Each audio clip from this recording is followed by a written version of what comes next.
Let me tell you, if anyone ever tells you moving out to the country guarantees peace and quiet, you have my full permission to laugh right in their face. Honestly, I thought I was escaping all the drama. I bought a house by the lake. No neighbors close enough to borrow sugar. No rules. No overbearing HOA with their friendly reminders about mailbox color. Just me, a bunch of trees, and the gentle sound of nothing. Sounds like heaven, right? Well, buckle up because heaven apparently has a waiting list and a Karen with a clipboard standing guard at the door. So, picture this. I finally buy the dream place. Old house with charm, a yard so big I actually got winded walking from one end to the other, and an in-ground pool that just begged for a second chance. The sellers, sweetest couple you ever met, handed me this folder thicker than a phone book. Every deed, every old survey, even pictures from the 80s. They were moving to Arizona, chasing sunsets and grandkids, and swore up and down the place was never part of any HOA. Just to be sure, I checked with the county registry, did my homework twice. Not a single HOA string attached. First weekend, I put up a tall privacy fence. Nothing fancy, just wanted to know where my yard ended and the world began. Started sketching out plans for the pool, new tiles, some lights, maybe a hot tub if I ever stopped paying the mortgage. I was working from home, finally reading books I'd bought back when I still had hair. Life was quiet, almost too quiet, but hey, I was due some boredom. Then one afternoon, right as the cicadas started up their daily rock concert, I caught a glimpse of something over my new fence. Not a squirrel, not a bird, a head kind of bobbing around. So I step out, and there she is. Blonde bob, pressed polo shirt, standing on a stepladder on the other side, peering into my yard with a face like she smelled something weird. She's clutching this laminated piece of paper like it's the 10 Commandments. "Can I help you?"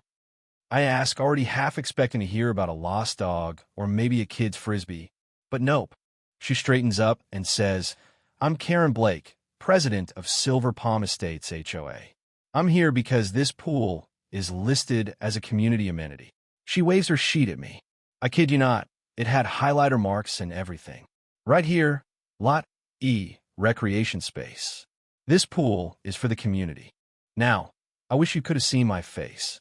I just stood there, towel around my neck, probably looking like I'd forgotten my own name. I told her, politely but clearly, this is my private lot. I have the deed, the original map, all of it. Never been part of your HOA.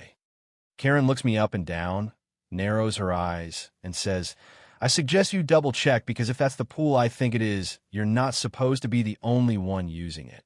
Then she climbs down, just as dramatic as you'd expect, and struts away like she just handed me a subpoena.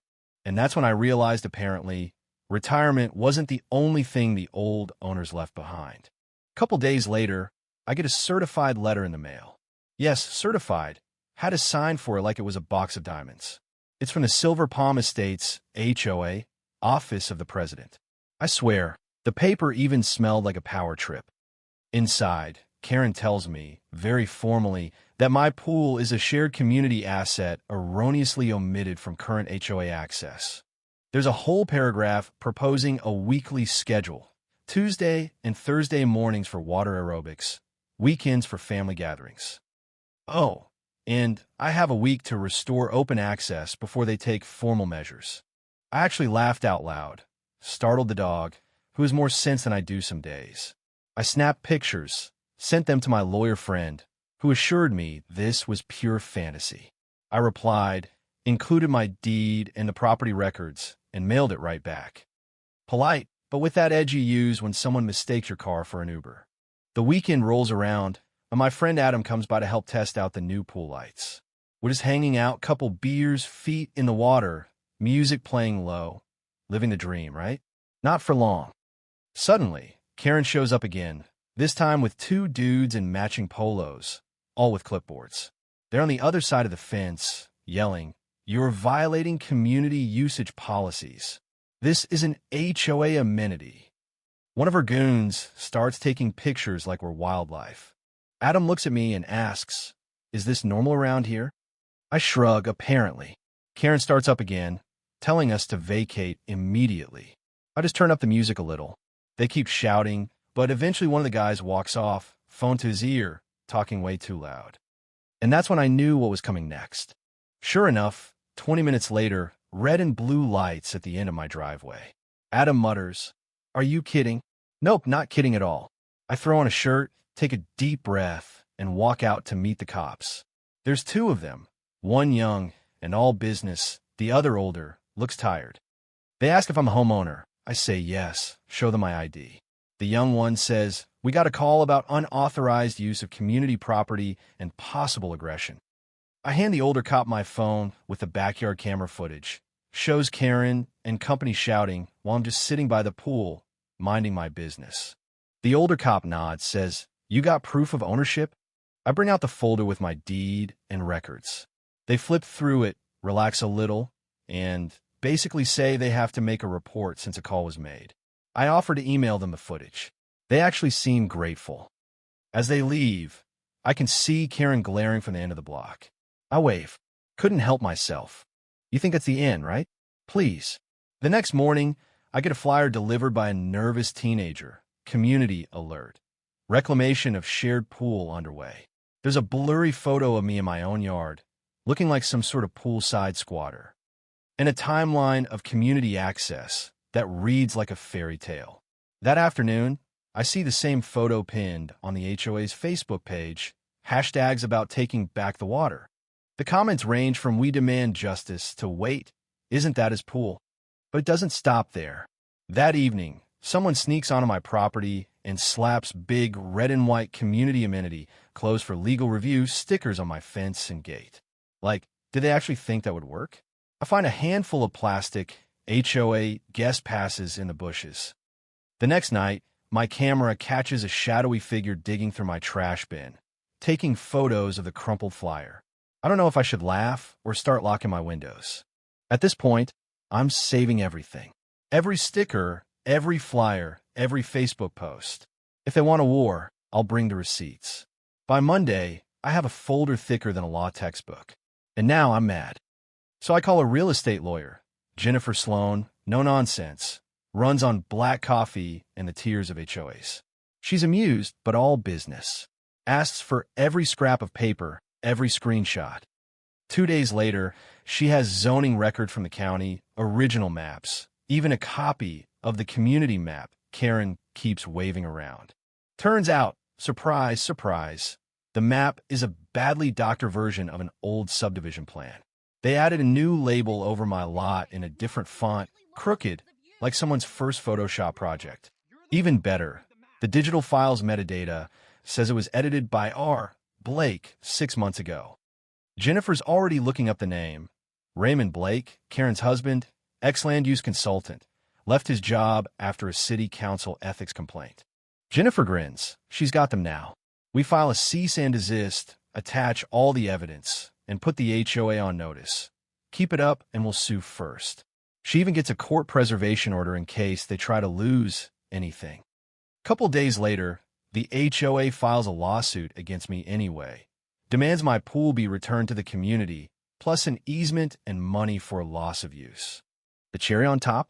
They want an injunction against my hostile occupation. If reading sci-fi by your own pool is hostile, I'm the new Genghis Khan.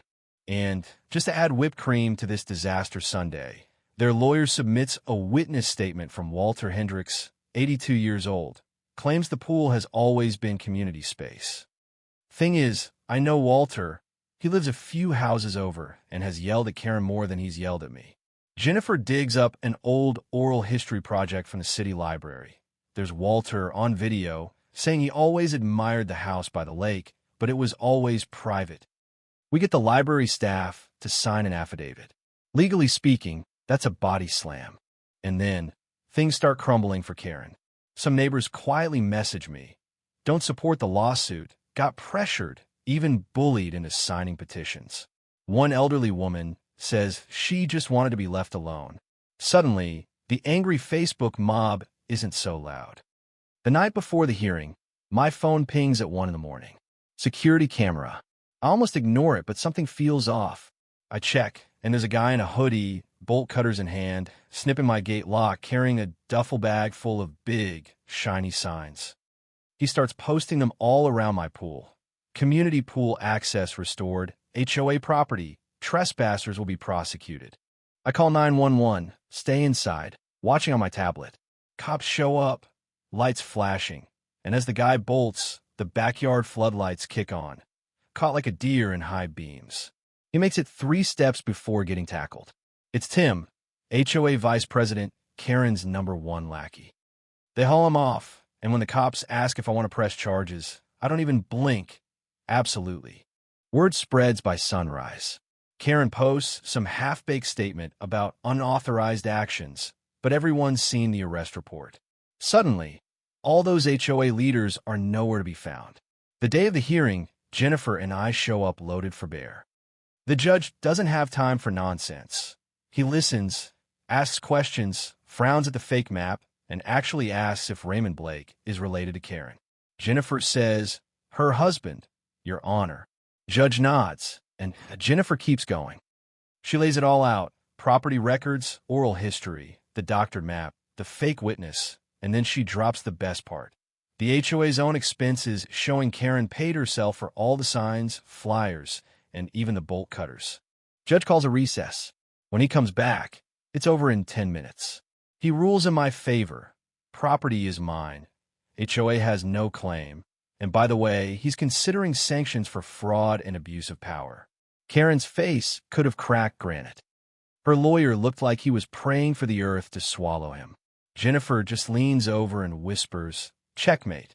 2 weeks later, I get a letter, official, with the county seal. I pour a drink before I open it, but I already know what's inside.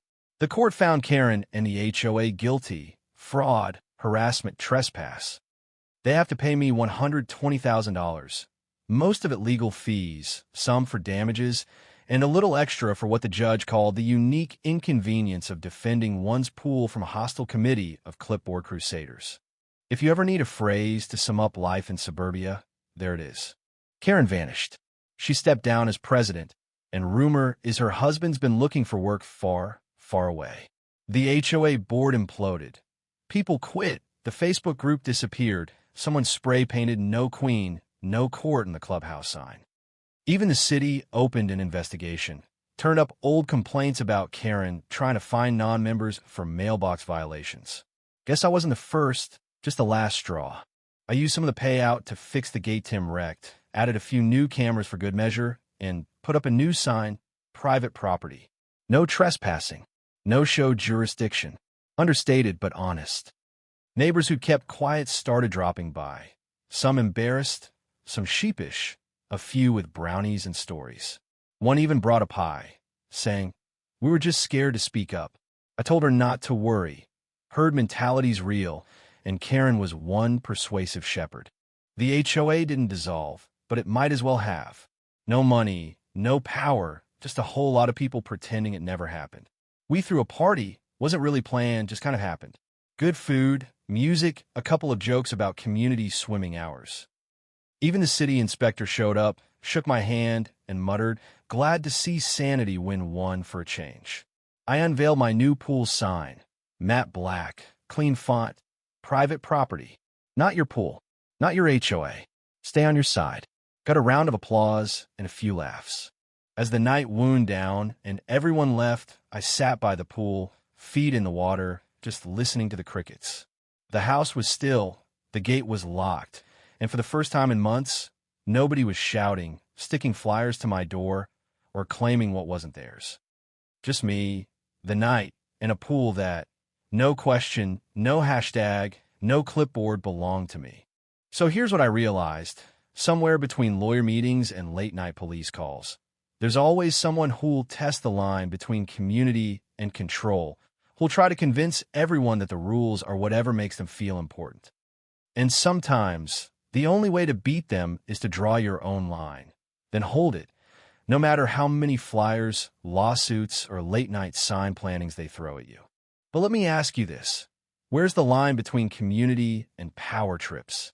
When does standing up for yourself become a responsibility, not just a right?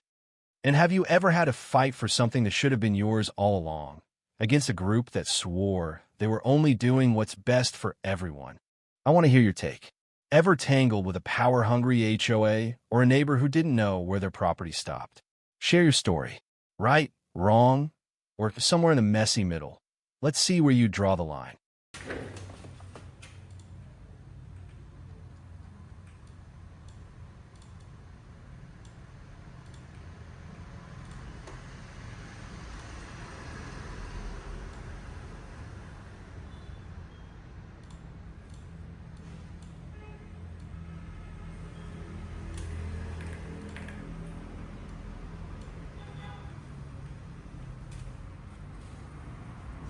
Cảm ơn tất cả các bạn đã xem video.